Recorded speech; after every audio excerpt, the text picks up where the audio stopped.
Hello everyone, I am Parikshit, your Quants and LRDI expert on the Unacademy Plus platform. Good morning and welcome today to another exciting session on YouTube Unacademy CAT-alyst. So in today's session, we are going to talk about something which might be occurring to you often and you are afraid that this might happen on your exam day. What if I am not able to solve any caselet in the first 20 minutes of the CAT 2020 exam?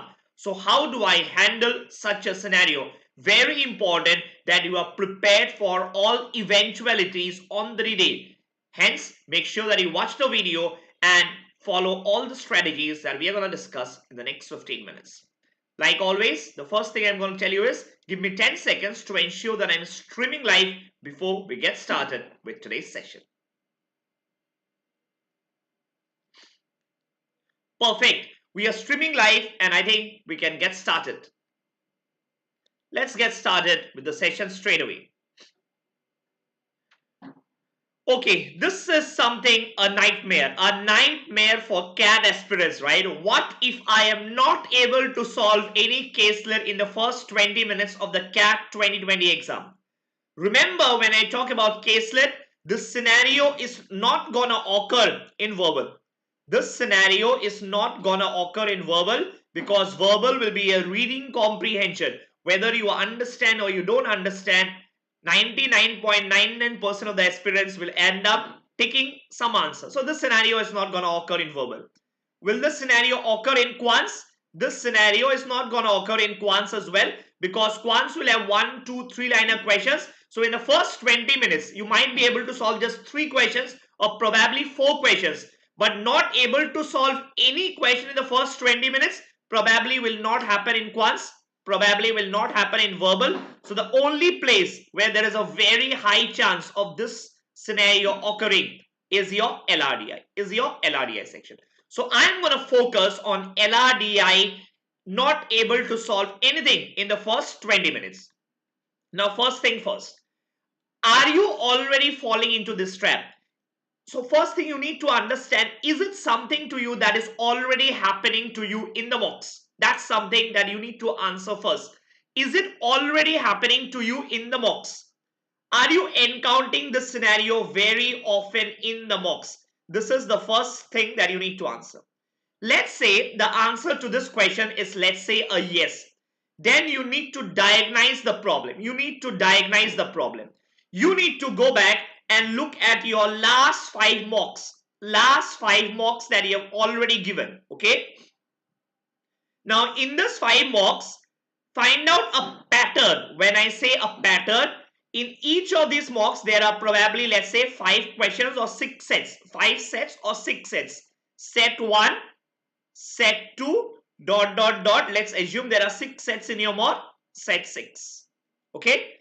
Now in mock 1, let me use a different color. In mock 1, let's say the first set was very difficult.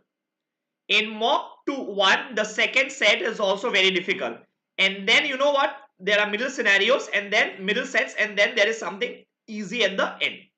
Similarly, in mock 2, let's assume the first set is easy, the second set is easy, and the last set is, let's say, difficult. Okay, let's take these 2 scenarios, the extreme scenarios. Now, is it that you performed well in the first mock? You did not perform well in the first mock. You performed poorly in the first mock and you performed well in the second mock. Okay. Now try to find out why is this the case. If this is the case, you know what? Was it that in the first 20 minutes of your mock exam, you concentrated on the first 2 to 3 sets and probably all of these sets were actually very difficult. So what happened is, in the first 20 minutes, you hardly ended up solving anything. You hardly solved anything, okay, or probably got anything correct. So do a complete analysis of the last 5 mocks and check if the first 2 sets have been really difficult in the mocks. You do not score well. If this is the case with you, probably it's easy. The solution is easy. you know what? The solution is easy. In the CAT, you know what is the problem. The problem is you are not choosing the correct sets. You are not choosing the correct sets. You probably spend very less time looking at the sets. So first 5 minutes, you must have looked at the first set, second set, you find it difficult, and then you went to set 3. Still it is difficult, but you went ahead and start solving. So what do you do? What do you do? From the next time onwards, it is very simple. You ensure that the next mock that you are appearing, you not only look for the first 3 sets, but probably you'd be looking at set 4, you'd be looking at set 5, as well as set 6 in the first 3-4 minutes. When I say looking at the set, I do not mean you reading the set. I do not mean you reading the entire set. I only mean you having a glance at the set. When you have a glance at the set, right, what will happen is you know that which topic has it come from. Probably set 4 is from cubes. Set 4 is from cubes. And you know what? You are very, very comfortable with cubes. Then what should you do? You should always start with set 4. You should always start with set 4. Now you tell me, okay, but set 4, sir, I'm starting with set 4. That means I'm skipping the first 3 sets. I am not asking you to not solve the first 3 sets. I am only telling you, first skip the first 3 sets, come to set 4, solve the set, and when you get time, go back to the previous sets. Why? Because you don't encounter the scenario that is mentioned in the heading. What if I am not able to solve any caselet in the first 20 minutes? Trust me, if this gonna be the case, first 20 minutes you are not solving any caselet, any question, the pressure will increase manifold. Because the pressure will increase manifold, the last 20 minutes you might not perform very well. Okay, now you know that at the start you need to look for the easy sets.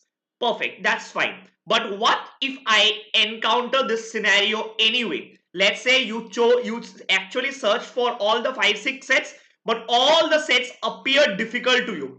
All the sets appear difficult to you and you actually ended up solving nothing in the first 20 minutes. Now what do I do? What do I do? Okay. Now at this point of time, the first thing I would ask you to do is take a deep breath. Take a deep breath. Probably close your eyes for probably 10 seconds, 15 seconds. Close your eyes, take a deep breath, have a sip of water. Have a sip of water. I believe you'd be carrying water with you. Have a sip of water and then come afresh and start solving. Remember, it's like a 20-20 match. It's like a 20-20 cricket match, right? The first 10 overs are done. 5 wickets are down, but the last 10 overs are still remaining. If the last 10 overs are still remaining, you still have a very good chance of coming back in the game and actually performing very well. Now you should realize at this point of time that if your preparation has been going well, okay, and even then you did not solve anything in the first 20 minutes, it could also mean the question paper is difficult. The question paper is really difficult. Example, CAT 2017 LRDI. It was very difficult. Now what happens is, if you look at CAT 2017 LRDI, the cutoffs are less than 50%. I am not saying percentile, I am saying 50%. So basically I mean to say, out of the 32 questions, if anyone has solved even 16 correctly, he has ended up with a 99.9 plus percentile. Okay. So for you, because there will probably be only around 23-24 questions, right? There are only 40 minutes this time. Even if you end up solving 10 questions, you still have a very good chance of getting a 99 percentile. So 20 minutes, 10 questions. Is it doable? Very much doable. Very much doable. So the first thing is you need to ensure that you keep trust on yourself and then ensure that you are able to solve at least 10 questions in the remaining 20 minutes. Now, how do I solve these 10 questions? Which questions do I select? Now, at this point of time, you ask yourself a simple question. I probably tried the first 3 sets. I probably tried the first 3 sets and I did not answer anything. I could not get any correct answer. Was there a set which was partially solved? Was there a set which was partially solved? If there is a set which you have already partially solved, but you actually skipped and moved to the next because you thought that this would actually take time, come back now and solve this set. Come back now and solve this set. Why do I say so? Because you know, even if you start a new set, you take at least 5-6 minutes to solve that set. On the contrary, if you have already solved a set partially, probably another 5 minutes and you are sure that you are going to get all the answers correct for this particular partially solved set. So the last 20 minutes, if there was any set in the first 20 minutes which was partially solved, come back and answer it. Come back and answer it. What could be a worst case scenario? The worst case scenario could be there is no set which you have even partially solved. There is no set which you have even partially solved. Then what do you do? Then in the last 20 minutes, okay, look for a set which is less lengthy. Less lengthy. Why am I saying less lengthy? Probably it has got only 4 or 5 sentences, 4 or 5 lines. Why am I saying so? Because if the puzzle has only 4 or 5 lines, you know what? You don't have to spend another 10 minutes to determine whether you'll be able to solve this set or you are not able to solve this set.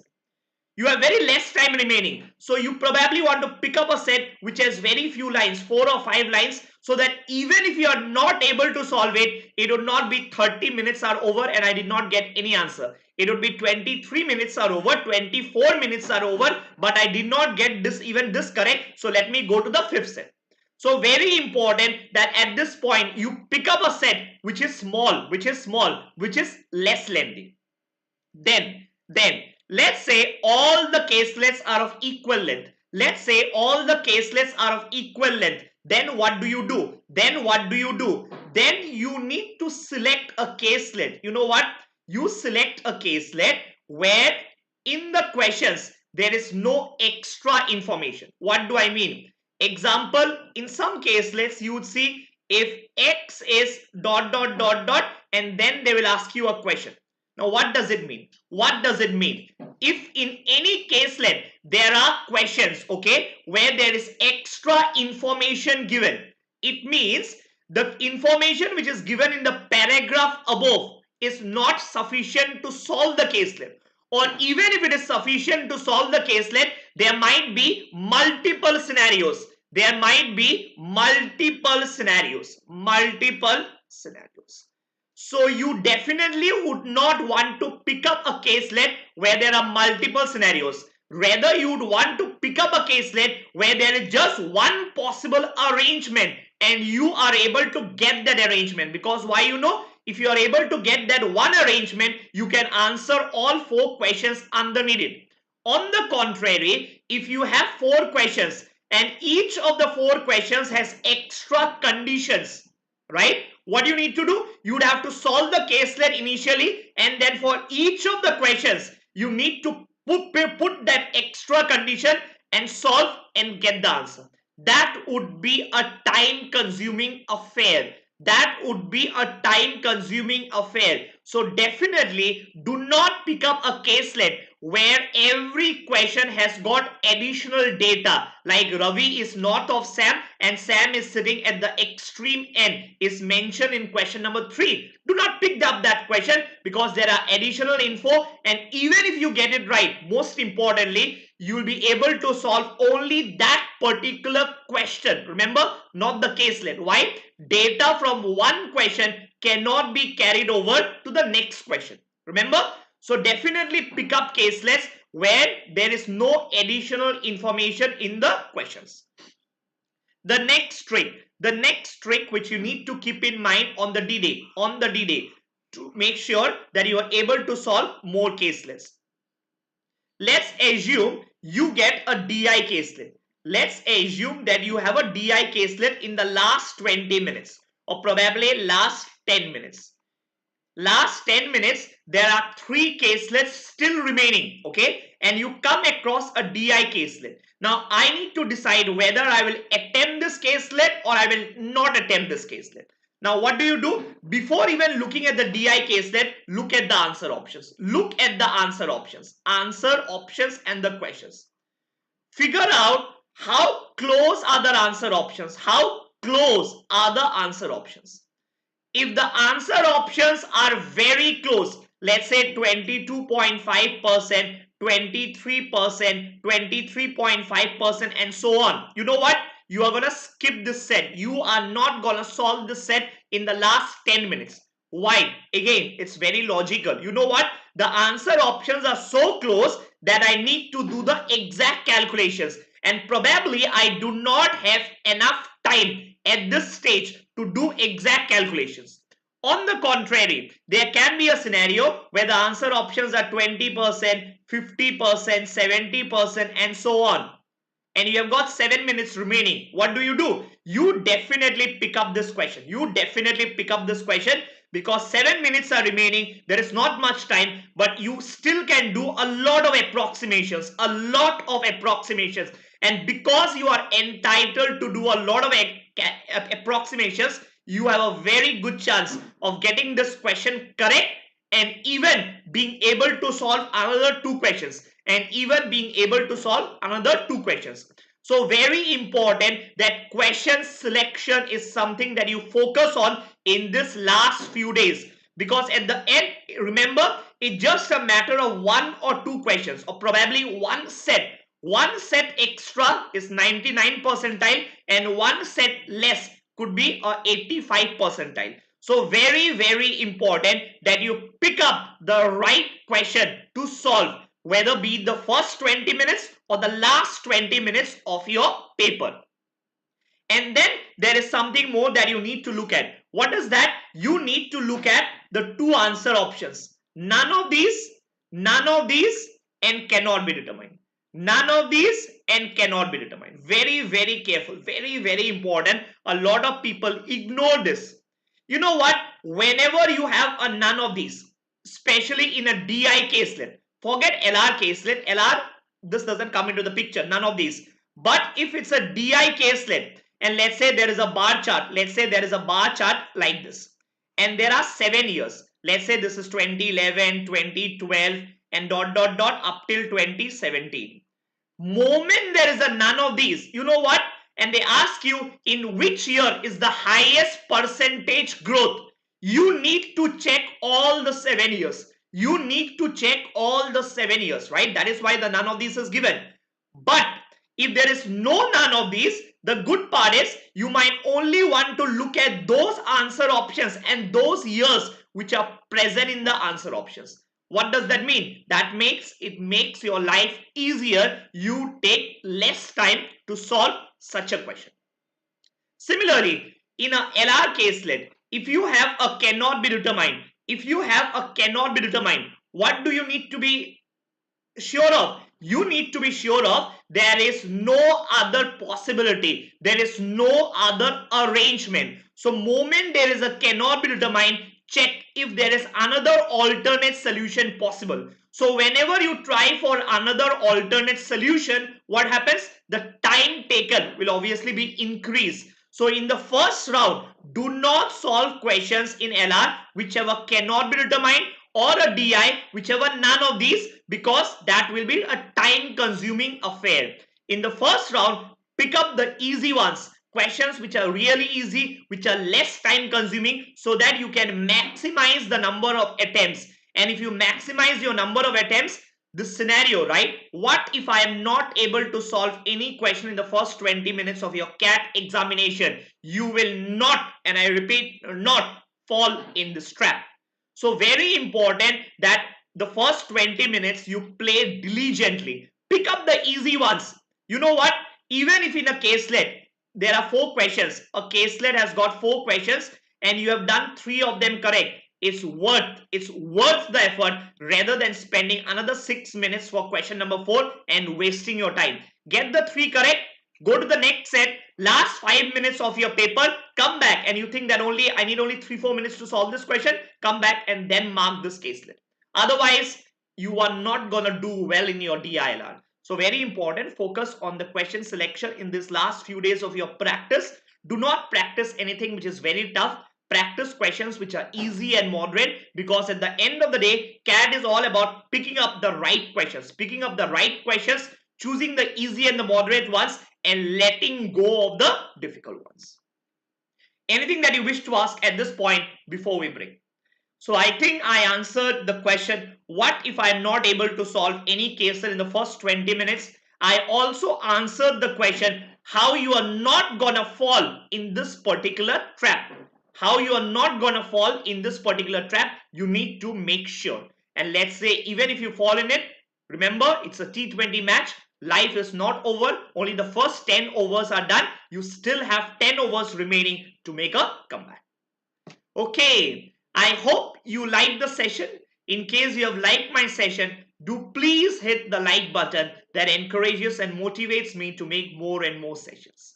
So please take care, stay safe, and keep studying. Remember, CAT is a few days away and it's just the last push that you need to give yourself, and a dream career is waiting for you. Thank you so much. Until tomorrow, till the next time we meet, goodbye and good day. Thank you.